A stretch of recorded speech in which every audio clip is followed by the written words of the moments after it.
Welcome to Burlap Teachers. Enjoy the video. In this video, I will explain how to connect your Pixpaq projector to your mobile device. First, let's explore wired connections.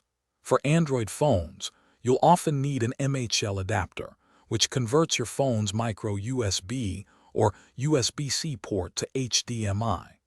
Apple users will need a Lightning Digital AV adapter to connect their iPhone or iPad to the projector's HDMI input. Always ensure your projector has an open HDMI port for this setup. Now, let's talk about wireless options for connecting your Pixpaq projector. Many modern projectors support screen mirroring, allowing you to cast your phone's display without cables.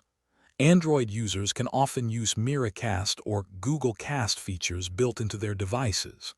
For Apple users, AirPlay provides a straightforward way to mirror your iPhone or iPad screen. Remember, both your phone and projector need to be connected to the same Wi-Fi network for this to work effectively. For newer mobile devices, especially those with USB-C ports, direct USB-C to HDMI cables are a fantastic option. However, it's crucial to verify that your phone's USB-C port supports video output, as not all do.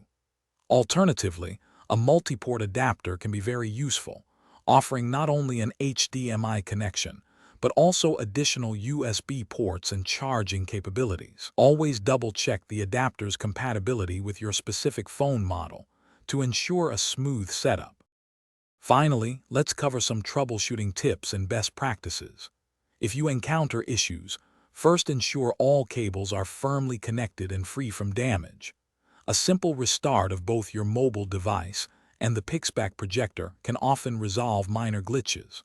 Also, keep your phone's operating system and the projector's firmware updated for optimal performance.